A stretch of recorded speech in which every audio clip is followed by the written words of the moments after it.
विक्रम सेठ के निलंबन के बाद कंपनी में हलचल मची हुई थी, लेकिन अनन्या का चेहरा चिंता से भरा था। खतरा टला नहीं है, उसने किशन से कहा। विक्रम अकेला नहीं था। किशन चुप रहा। तो असली खेल कौन खेल रहा है? उसी रात अनन्या का फोन बजा। नंबर अनजान था। उसने उठाया। दूसरी तरफ भारी आवाज, अगर सच जानना है तो पुरानी फैक्ट्री आओ। लाइन कट गई। रात के सन्नाटे में वो दोनों फैक्ट्री पहुंचे। जंग लगे गेट, बुझी हुई लाइटें।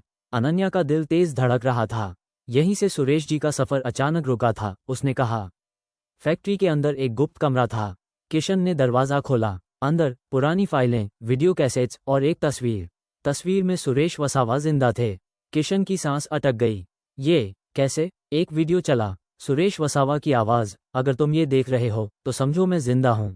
मैंने अपनी मौत का नाटक किया ताकि विक्रम और उसके साथियों को बेनकाब कर सकूं। किशन की आंखों से आंसू बहने लगे। सुरेश बोले, विक्रम सेठ सिर्फ मोहरा था, असली मास्टरमाइंड कंपनी के बाहर नहीं, अंदर है।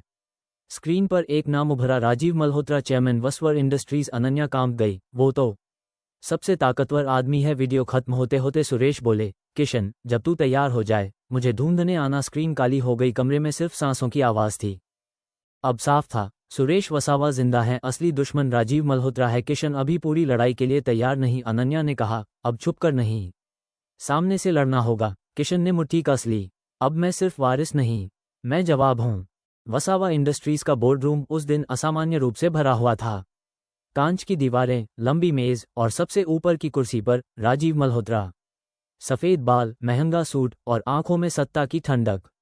किशन पहली बार उसे सामने से देख रहा था। यही आदमी जिसने मेरे पिता की जिंदगी छीनी। राजीव ने मीटिंग शुरू की। आज एक नया इंटर्न काफी चर्चा में है। उसकी नज़र सीधे किशन पर पड़ी।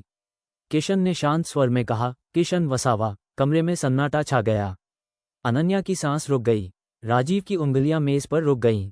वसावा? वो हल्का मुस्कुराया। दिलचस्प, लेकिन वसावा परिवार तो खत्म हो चुका है। किशन ने आंखें उठाईं। पर सच खुद को ढूंढ लेता है। राजीव की मुस्कान थोड़ी कड़ी हो गई। राजीव बोला, तुम्हारे पिता एक अच्छे आदमी थे, पर बिजनेस में कमजोर। किशन ने कहा, कमजोर नहीं, ईमानदार। दोनों की नजरें टकराईं।